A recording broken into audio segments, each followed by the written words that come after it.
I've been flying around the world this year covering pro-democracy street protests in places like Egypt, Morocco, Bahrain.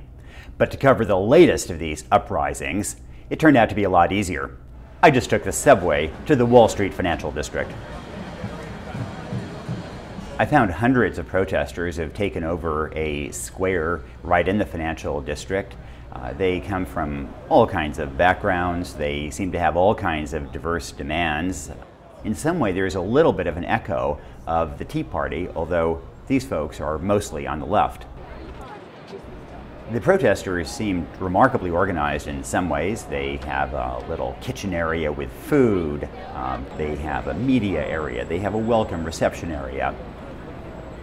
When I talked to protesters and asked them what exactly they wanted, I heard all kinds of different answers. The reason I'm here is because I don't believe in the current social, political, economic structure.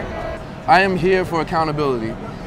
I want somebody to be held accountable for the corruptness that's going on in the economy and overseas. I want somebody to be held accountable. Somebody needs to be walked out their office in handcuffs. So if we're starting a movement here in New York, I think that's great. One woman I spoke with who works in the Wall Street area said she'd been passing the protests every day and finally somebody told her, join in. I'm from the 60s when we protested the war and everything that was going on then on college campuses. Why is the youth of today so silent? Some of the protesters have anti-globalization and anti-capitalism tinge to them that I don't share at all. I frankly think that banks and corporations have tended to raise our standard of living. But I do agree with them that in recent years the banks have pretty much gotten away with murder. And since those protesters don't have a clear agenda or manifesto, let me offer some help.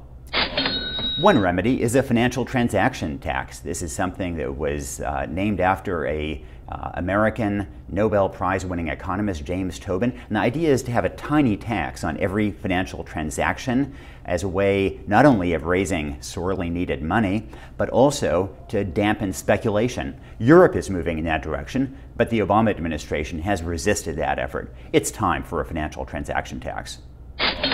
Another suggestion, eliminate the carried interest loophole. This is one of the most egregious tax loopholes there is. It allows some of the wealthiest Americans involved in hedge funds and private equity, for example, to pay much lower tax rates than average Americans with much, much lower incomes. We also need to explore whether it's time to eliminate the tax break for capital gains. Now, sure, there are reasons to have a lower tax rate for capital gains because we want to encourage investment. But at this point, that has been so manipulated and so many very, very wealthy people are benefiting from it that it does feed a sense of unfairness that people earning a wonderful living through their investments should be paying so much lower rates than people earning a living through their sweat.